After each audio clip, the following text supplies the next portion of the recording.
अच्छा, एक चीज थोड़ी सी आप लोग झटका मेथड्स थोड़ा सा याद रखने के लिए अपने ज़हन में रखिएगा यार। यस,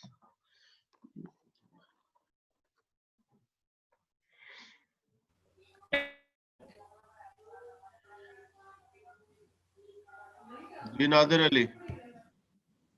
सर मैंने एक चीज पूछनी थी, जो हमने जो सर प्रूव करना है जी जी, वो तो मतलब probability of A union B है, वहां तक विच इज इक्वल पहुंचेंगे टू। ना, वहां तक पहुंचेंगे ना भी। अच्छा ठीक हो गया, क्योंकि हाँ, यहाँ पे आप इंटरसेक्शन भी यूज करें तो मुझे थोड़ा सा डाउट है। होएगा ना, वो देखे तो सही, वो प्रूफ होगा ना इंशाल्लाह। Let me prove it.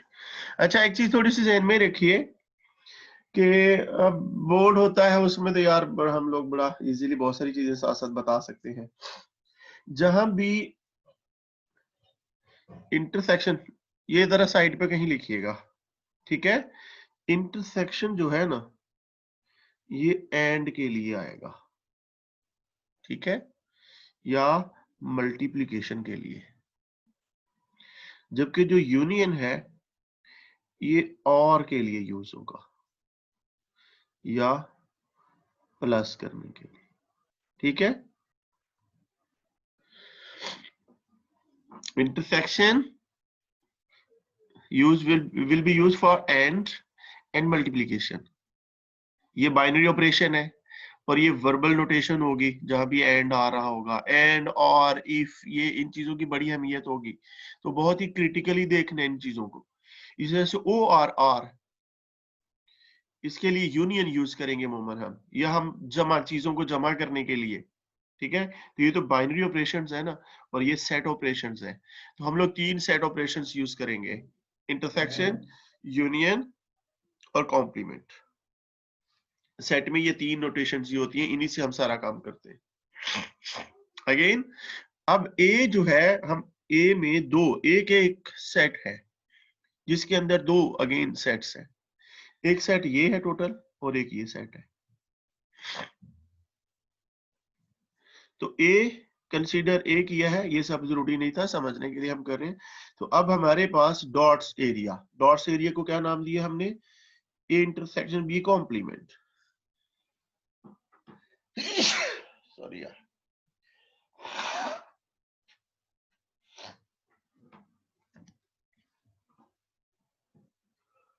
Plus dots area plus, यानी आप दूसरा एरिया इसमें ऐड करेंगे तो प्लस की जगह यूनियन आएगा, और dots area plus shaded area, dots area plus shaded area, वो जगह जहां पर सिर्फ ए है और बी नहीं है, प्लस वो एरिया जहां पे ए भी है और बी भी है, इन दोनों को जमा करें तो ए बन जाता है। जी पूछिए, ये बात समझ आ रही है? ये पॉइंट क्लियर हो गया, तो ये वाला टॉपिक क्लियर हो गया।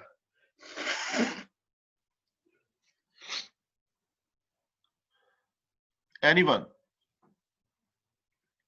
क्लियर हो गया। गुड। अब हम इस पे प्रोबेबिलिटी अप्लाई करते हैं, applying probability on both sides. तो इधर भी प्रोबेबिलिटी ली और इधर भी। A intersection B complement union A intersection B.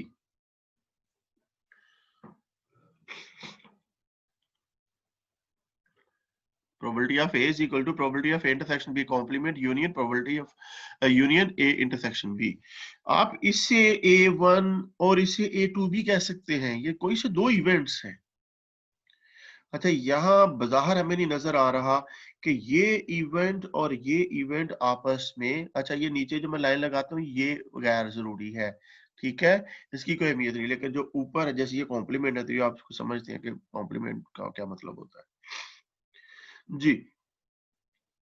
This event and this event, two events and their set operation is union. There is a union between two events, this event and this event। Suppose मैं इसे A1 कह लेता हूं और इसे A2 कह लेता हूं, इन दोनों के बीच में क्या है? यूनियन। तो फिर actually probability of A actual में किसकी इक्वल है? Probability of A1 union A2, ठीक है। और A1 हमारे पास यहाँ पर ये है डॉट्स एरिया और A2 हमारे पास शेडेड एरिया। तो गौर कीजिए, डॉट्स एरिया और शेडेड एरिया में कुछ कॉमन है? डॉट्स एरिया और शेडेड एरिया इन दोनों में कुछ कॉमन है? यस सर, कॉमन है तो इसमें। ए कॉमन है ना? नहीं, ए को छोड़ दो ना, मैंने ए को बी खत्म कर दिया। मैंने कॉमन ये जो कॉमन डॉट्स है सर। एरिया, इधर देखें, इधर देखें, ये डॉट्स एरिया मैंने इसे A1 का नाम दे दिया और इस शेडेड एरिया को A2 का नाम दे दिया। तो अब बताएं A1 और A2 में कुछ कॉमन है? No sir. मैं एरिया की फॉर्म में देख रहा हूं, उनके नामों की फॉर्म में नहीं देख रहा ना, ठीक है। जब हम ए की बात करें तो हम इसे भूल जाते हैं फिलहाल, ठीक है। और ए में दो एरियाज हैं, एक डॉट्स एरिया है और एक शेडेड एरिया है, ऐसे ही है। तो डॉट्स एरिया को हमने नाम दे दिया A1 और शेडेड एरिया को नाम दे दिया A2। So what is common between A1 and 2? Nothing, these are disjoint. जहां पर डॉट्स एरिया खत्म होता है वहां से शेडेड एरिया स्टार्ट होता है। दूसरी तरफ से देखें तो जहां पे शेडेड एरिया खत्म हो रहा है वहां से आगे डॉट्स एरिया स्टार्ट हो रहा है। तो इसी तरह से वही तो बात कहना चाह रहा हूँ, जो कॉमन होता है वो इस फॉर्म में होता है कि ये ए था, ये बी था, ए और बी में दोनों में कॉमन था ये रीजन जिसे मैंने शेड कर दिया कि ये ए इंटरसेक्शन बी, यानी दोनों में कॉमन है।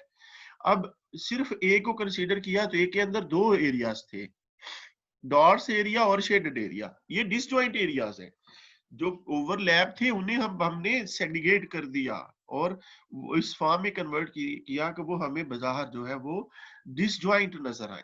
क्योंकि ज्वाइंट के लिए तो भी हमारे पास कोई रूल नहीं है, हमारे पास रूल है डिसजॉइंट के लिए कि अगर ए और बी आपस में डिसजॉइंट हूं, ए और बी डिसजॉइंट हूं, म्यूचुअली एक्सक्लूसिव हूं, तो उनके बीच में यूनियन हो, उनके बीच में यूनियन हो, तो फिर उन पे प्रोबेबिलिटी अप्लाई करें तो probability of first event plus probability of second event ऐसे हो जाता है। यहाँ पे हमें पता चल गया था ए और बी आपस में म्यूचुअली एक्सक्लूसिव नहीं बल्कि नॉट म्यूचुअली है और उनके बीच में यूनियन आ गया यहाँ पे। तो अब हम सिंपली प्लस नहीं कर सकते, ये हमारे पास रिजल्ट आ गया कि हमें कुछ माइनस करना है। क्यों करना है टेक्निकली वो भी बताऊंगा, लेकिन अभी मैथमेटिकली हमें प्रूफ करना है। तो मैथमेटिकली ए को मैंने दो हिस्सों में तकसीम कर दिया, A intersection B complement union A intersection B. So यहाँ पे हम नहीं समझ सकते कि इनका रिश्ता क्या है आपस में, लेकिन हमने रीजन की फॉर्म में देखा तो रीजन की फॉर्म में ये रीजन और ये रीजन मुझे डिसजॉइंट नजर आ रहे हैं। इनके नामों में कंफ्यूजन थी तो हमने नाम ही चेंज कर दिए, एक का नाम हमने रख दिया A1 और दूसरे का नाम रख दिया A2। तो A1 और A2 के बीच में कुछ कॉमन नहीं है, they are disjoint, they are disjoint. तो अगर दो इवेंट्स आपस में डिसजॉइंट हो और उनके बीच में यूनियन हो और ऊपर प्रोबेबिलिटी का ऑपरेशन अप्लाई हो रहा हो तो क्या करेंगे? Probability of first event plus probability of second event कर देंगे ना।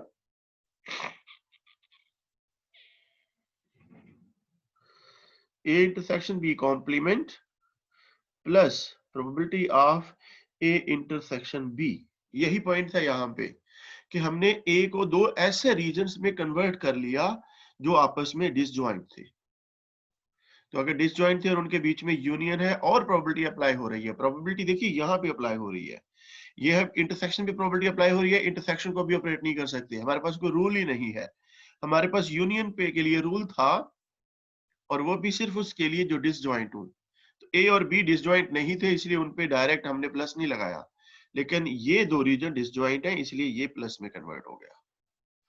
तो हमारे पास है probability of A left hand side पे, probability of A is equal to this plus this. अब हम यहां से इसकी वैल्यू कैलकुलेट करना चाहते हैं, तो इसे उठा के इधर ले आएंगे, यहाँ पे प्लस का है, इधर आके माइनस हो जाएगा और अगेन साइड में चेंज कर लेंगे सपोज। चलिए मैं एक कर ही लेता हूँ यहाँ पे,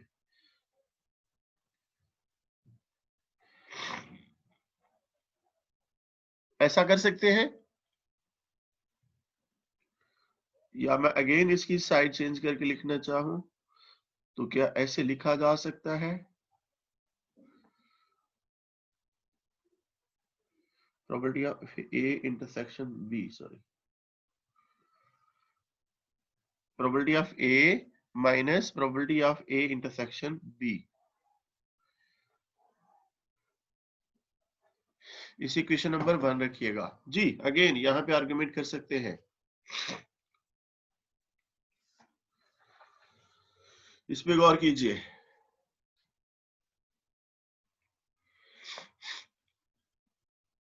probability of A simply is equal to A intersection B complement union A intersection B.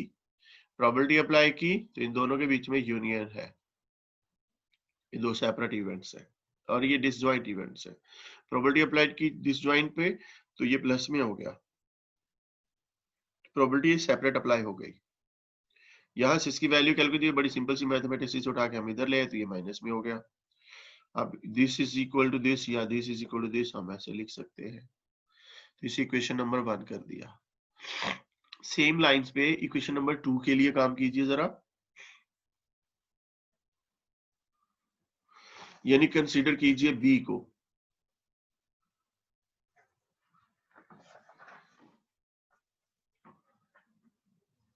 अब हमारे पास दो रास्ते हैं, एक आसान वाला है, एक जरा बेहतर वाला है, आप जैसा चाहते हैं। ये हमारे पास दो रूल जो मैंने अभी इक्वेशन नंबर 1 किया, ये इटसेल्फ एक रूल है, ये अप्लाई होगा, इसे याद रखना है। नाउ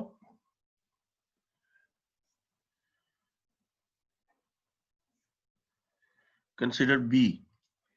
बी जो है वो टेक्निकली किसकी इक्वल है,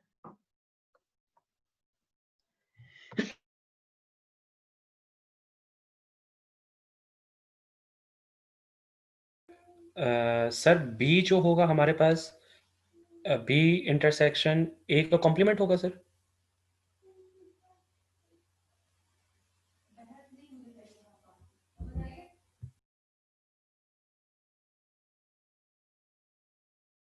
जी बोलिए, सॉरी मुझे एलर्जी सी हो रही है यार, जी बोलिए। बी कॉम्प्लीमेंट है हुआ ना सर? सिर्फ इमेज पे अगर गौर करें तो उस फॉर्म में मुझे बताएं कि बी कौन कौन से रीजन पर कंप्राइजेस है। सर बी भी इस तरह होगा, बी इंटरसेक्शन ए का complement union B intersection A. Very good, बिल्कुल। यानी गौर करें कि ये बी जो है ये दो रीजन्स पर मुश्तमिल है, एक क्रॉस एरिया है और एक शेडेड एरिया। तो शेडेड एरिया को तो हमने नाम दे दिया ना इंटरसेक्शन बी। अच्छा एक चीज याद रखें, ये सेट्स है ना, तो सेट्स में कम्यूटेटिव प्रॉपर्टी होल्ड करती है, intersection B is equal to B intersection A. ठीक है, इससे कुछ फर्क नहीं पड़ता। जबकि यहाँ पर इसे हम नाम देंगे बी इंटरसेक्शन ए कॉम्प्लीमेंट, या एक कॉम्प्लीमेंट इंटरसेक्शन बी भी कर सकते हैं, कुछ फर्क नहीं पड़ता। Very good. तो बी इज इक्वल टू, आप कह रहे हैं B intersection A complement union A intersection B. इन पे प्रोबेबिलिटी अप्लाई करेंगे तो प्रोबेबिलिटी ऑफ बी, और इधर हम सारे रीजन पे लगा देंगे probability union A intersection B. Again हमें पता है कि ये और ये इवेंट जो आपस में डिसजॉइंट है, तो probability of first event plus probability of second event, और लेफ्ट हैंड साइड पे हमारे पास क्या चल रहा है, प्रोबेबिलिटी ऑफ बी। तो इससे इसकी वैल्यू कैलकुलेट करना चाहिए तो उठा के इधर ले आएंगे, और डायरेक्ट ही हम ये लिख सकते हैं B intersection A complement is equal to probability of B minus A intersection B. इसी क्वेश्चन नंबर 2 कह देंगे। ठीक हो गया बच्चों? किसी को समझ ना आई हो तो यहाँ पे आप लोग बात कर सकते हैं। एनीवन?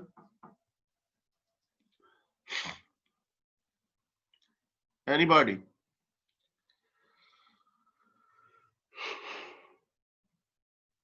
क्लियर है? चले फिर अब मैं पूछूंगा बेटा किस किस को क्लियर है। Consider A union B. अब ए यूनियन बी, इस सारे को कंसीडर कीजिए, यहां से लेके यहां तक टोटल कौन कौन सा रीजन है भाई?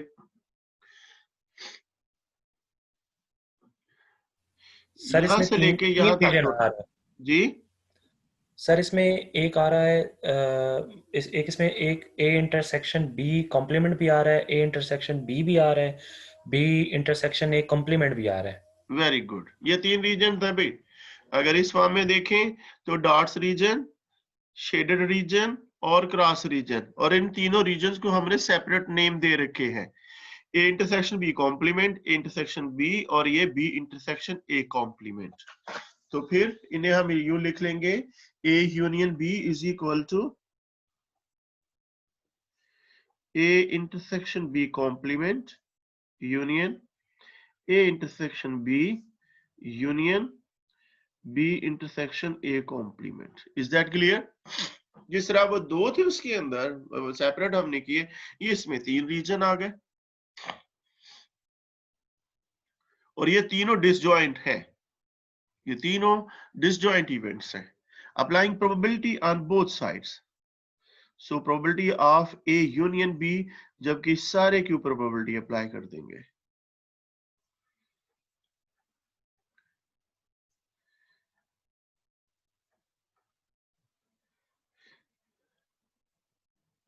When there are 2 or more than 2 events and there is union operated between them, and we know that they are all disjoint events to each other.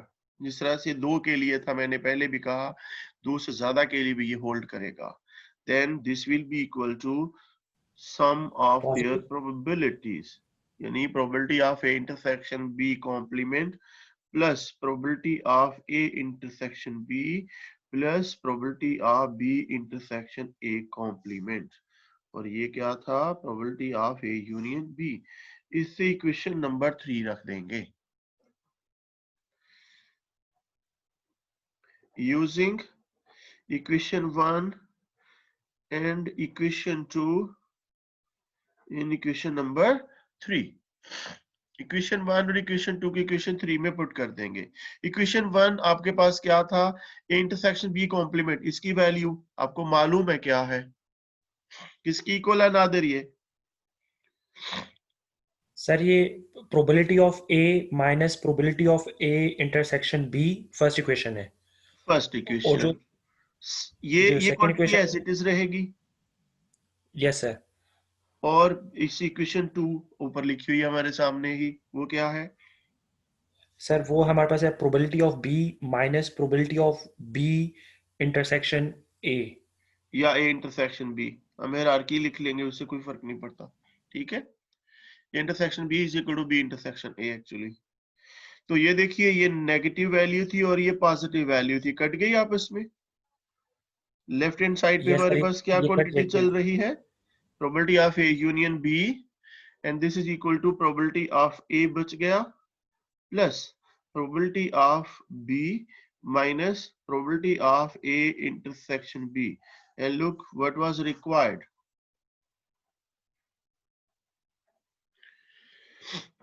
यही चीज रिक्वायर्ड थी ना हमें?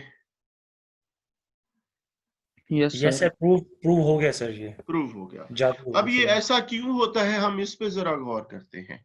हमारे पास 2 इवेंट्स थे ना,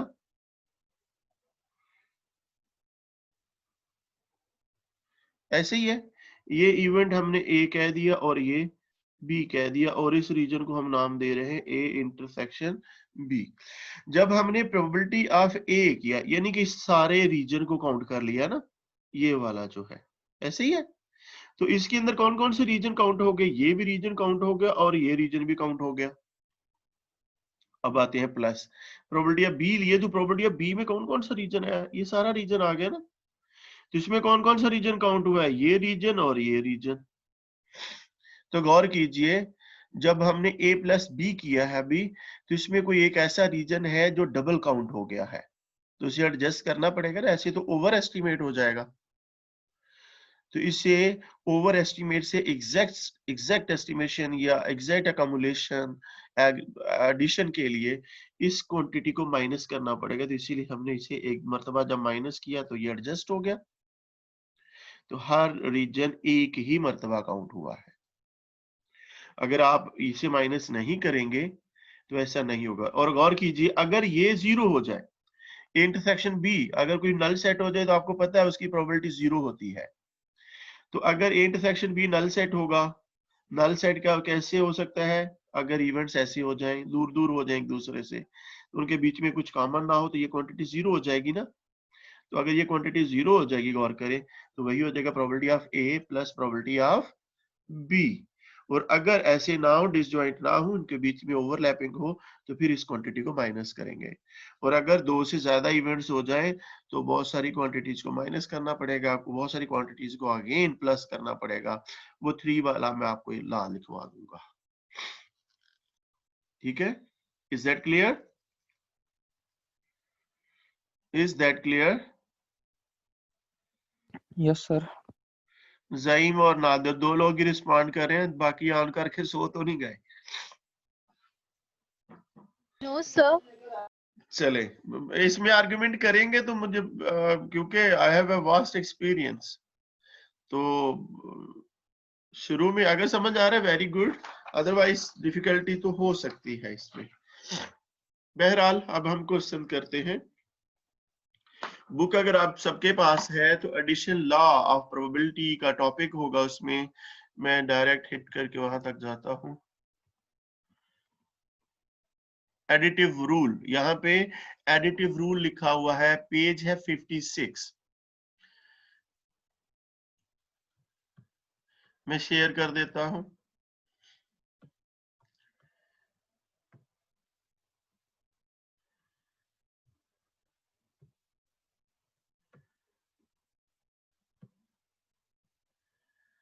जी, एडिटिव रूल सामने आ गया, ऐसी ही पिक्चर हमने बनाई है अभी। Probability of A union B is equal to probability of A plus probability of B. वो इतने लंबे चौड़े तरीके से मैथमेटिकली प्रूफ नहीं करते, बल्कि डायरेक्टली उनने कुछ बातें करके तो रिजल्ट लिख दिया है, ठीक है। ये क्रॉलरी लिखी है, A and B are mutually exclusive, हालांकि इसकी बेस पर हम उसे कर सकते हैं।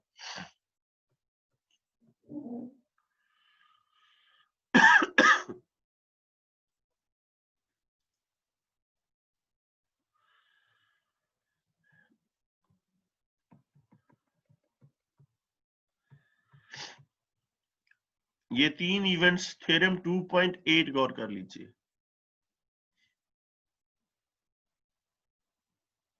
और ये n इवेंट्स के लिए चल सकता है, तो ये 3 इवेंट्स का भी आपके सामने है ए बी सी के लिए। Probability of A plus B plus C, फिर ए माइनस किया ए इंटरसेक्शन बी को, ए बी इंटरसेक्शन सी को, बी इंटरसेक्शन सी को, और फिर लास्ट पे A intersection B intersection C जो है, यानी तीनों के इंटरसेक्शन उसे प्लस करना पड़ा। वो क्यों करना पड़ा मैं थोड़ा सा आपको रीजन वाइज समझा दूंगा। एग्जांपल देखिए 2.29।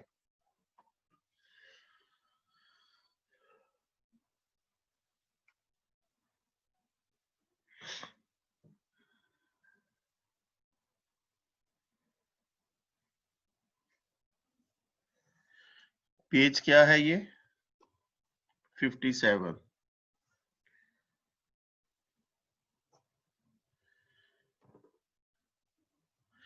जी, John is going to graduate from an industrial engineering department in a university by the end of the semester. After being interviewed at 2 companies, he assesses that his probability of getting an offer from company A is 0.8. His probability of getting an offer from company B is 0.8. If he believes that the probability that he will get an offer from both the companies is 0.5, what is the probability that he will get at least one offer from these two companies? He will get at least one offer.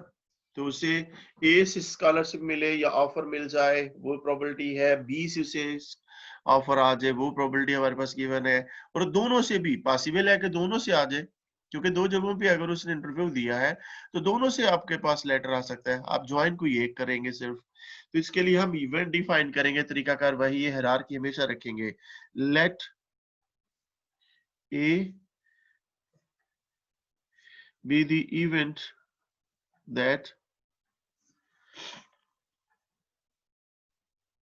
he will get an offer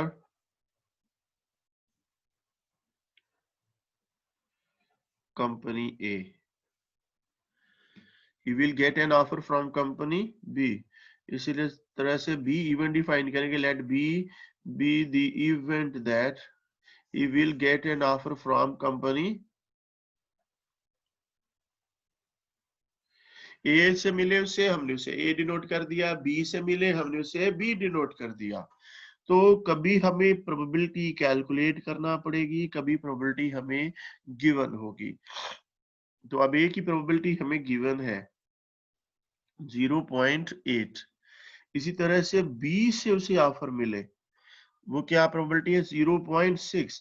जब तीसरा event आएगा इस आपने वहां पे थोड़ा सा मशकूक हो जाना है, उसे गौर से देखना है कि ये जो प्रोबेबिलिटी है या जो भी बात कर रहा है इसका पहले दोनों से कोई ताल्लुक तो नहीं है खास। जैसे उसने थर्ड प्रोबेबिलिटी दी है that he will get offer from both companies, दोनों से मिले, तो बोथ को थोड़ा सा और आसान अल्फाज में कन्वर्ट करें कि बोथ का मतलब है ए he will get an offer from company A and B।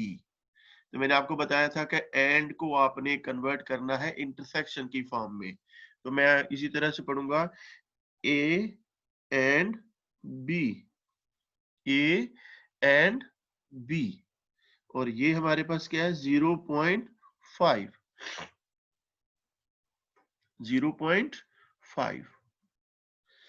अब ये गिवन इंफॉर्मेशन थी, उसको हमने रिफाइन करके लिख लिया। अब हम आते हैं व्हाट इज रिक्वायर्ड। तो पूरी स्टेटमेंट को मैं इसे जो खास चीज है उसमें एटलीस्ट वन ऑफर, असल चीज क्या है probability of at least one. What is the probability that, उसका ताल्लुक सिर्फ पी और ब्रैकेट से है। What is the probability that, किसकी प्रोबेबिलिटी एटलीस्ट वन ऑफर।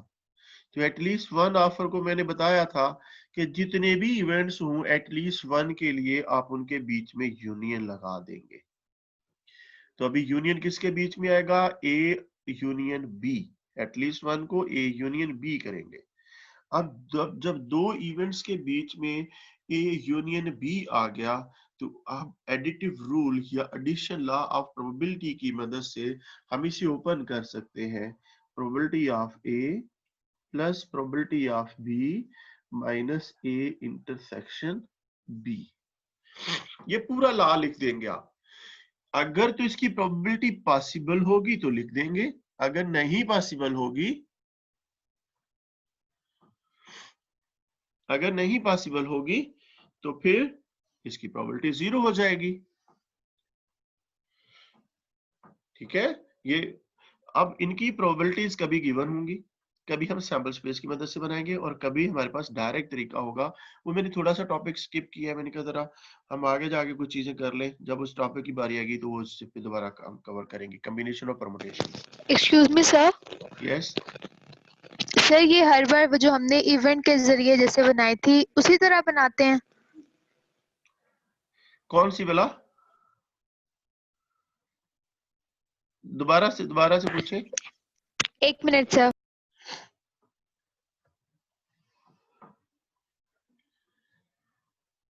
जैसे हमने वो जो आपने फॉर्मूला बताया था प्रोबेबिलिटी वाला, यानी फेवरेबल सर वो डिवाइडेड बाय टोटल। भाई यस सर वो वाला। अगर तो रॉ इंफॉर्मेशन होगी तो हम उसी की मदद से करेंगे। अभी इस क्वेश्चन में देखिए उसने डायरेक्ट ही बता दिया probability that he will get an offer is probability of yes sir. Getting an offer, तो प्रोबेबिलिटी दे दी ना, तो फिर हमें उधर जी जाने की सर। जरूरत नहीं, ये तो रिफाइंड इंफॉर्मेशन ऑलरेडी थी।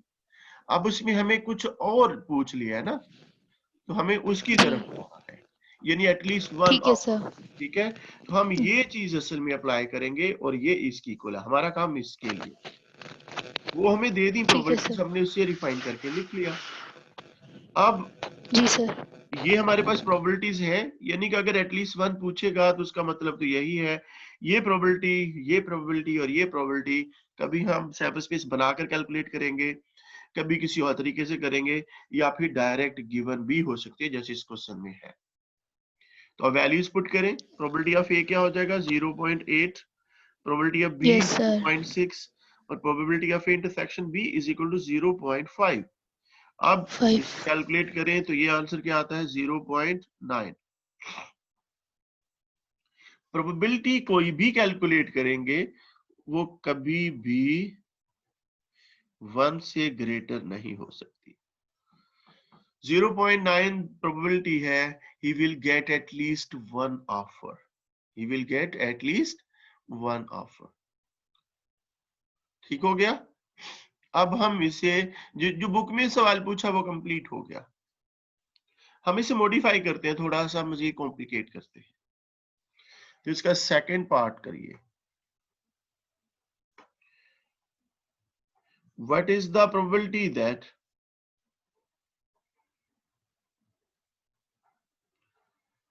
जी ये जो 0.9 प्रोबेबिलिटी है इसमें कुछ पूछना तो नहीं है किसी ने? Good. What is the probability that he will get an offer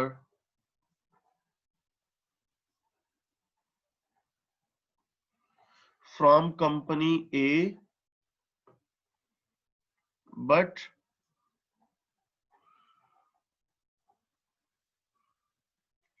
अच्छा नादिर ये स्क्रीनशॉट ले और मुझे सेंड कर दीजिएगा अटेंडेंस। नादिर स्क्रीनशॉट लीजिए तमाम स्क्रॉल करके और ओके मुझे सर, सेंड मैं कर लेता देना, हूँ। ठीक है? Okay sir. Okay sir. हाँ गुड। चले इसमें फोकस कीजिए काइंडली।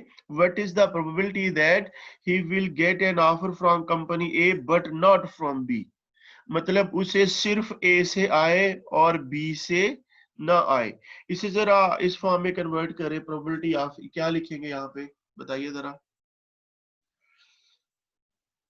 इस इवेंट्स की फॉर्म में कैसे कन्वर्ट करेंगे? जैसे मैंने कहा था एटलीस्ट वन ऑफर को हमने यूनिट बी कर दिया ना, तो अब he will get an offer from A but not from B, इसे कैसे लिखेंगे भला? ट्राई करें। अच्छा आप 100% गलत हो सकते हैं, अभी आपको कोई प्रॉब्लम नहीं होगी, you can be 100% wrong.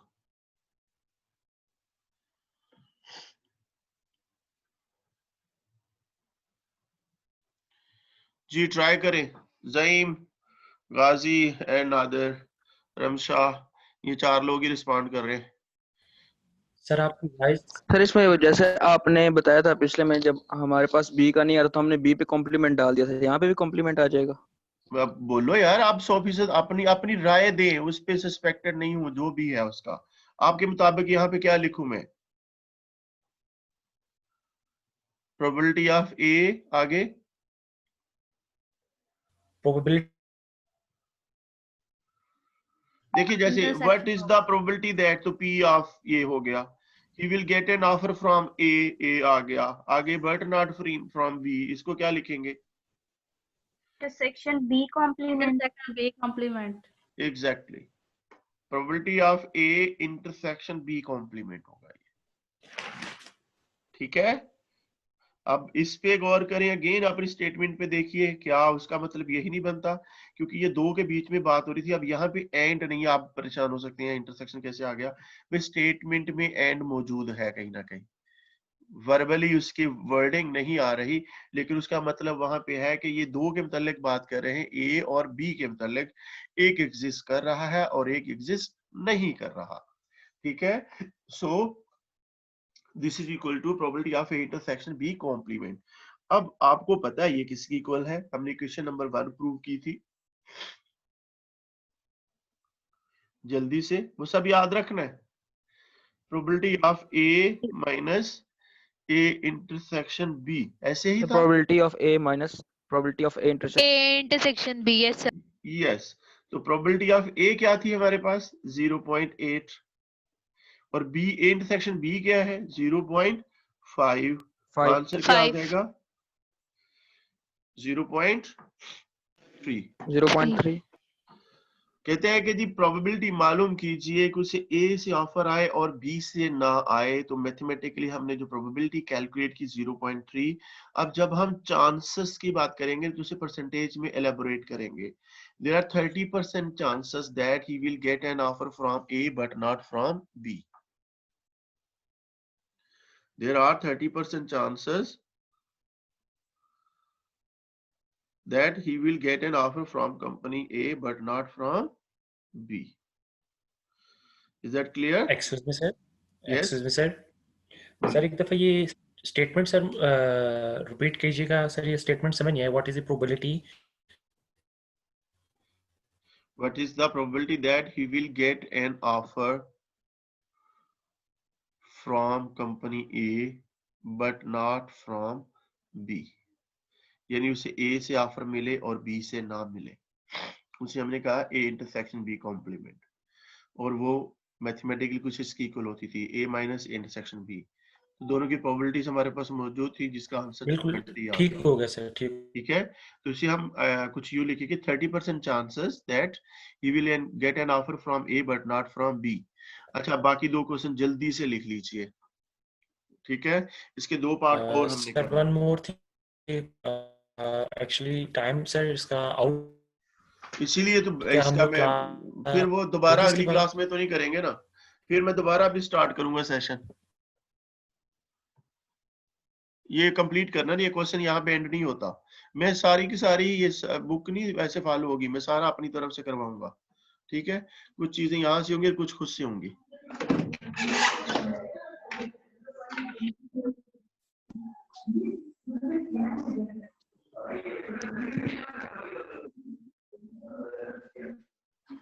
Abdul Manaf, तुम्हारी आवाजें आ रही हैं भाई, मशकूक भी हो सकती है। What is the probability that he will get an offer from company B but not from A? अब वो कह रहा है कि उसे B से ऑफर मिले और A से ना मिले। ये मैं आपको स्नैप्स भेज दूंगा, लेकिन ये इंपॉर्टेंट नहीं है, ये तो उसका रेप्लिका हो जाएगा। असल चीज ये है,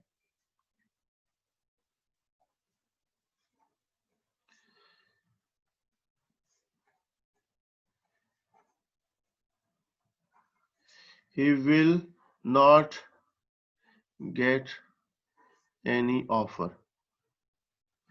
ये आपका असाइनमेंट है लास्ट वाला, ठीक है। ये आपने खुद से करना है। ये तो मैं अब ऊपर वाला तो लिख ही देता हूं ना, कि उसे B से मिले और A से ना मिले, जो कि इक्वल हो जाएगा probability of A B minus A intersection B। तो B 0.6 था, इंटरसेक्शन B 0.5 था, आंसर आ जाएगा 0.1। लेकिन लास्ट वाला कि उसे कहीं से कोई ऑफर ना मिले। ओके गाइस, ये वाला आपने करना है लास्ट वाला। What is the probability that he will not get any offer neither from A not from B. Hint मैंने दे दिया। ओके, दुआ में याद रखें। हफ्ते को हो सकता है क्लास ना हो, संडे को क्लास लेंगे शाम को। Be ready. ओके ठीक है, सर। मुझे आउट स्टेशन जाना है, तो हो सकता है मैं संडे को अगर जल्दी आ गया तो क्लास होगी। मुझसे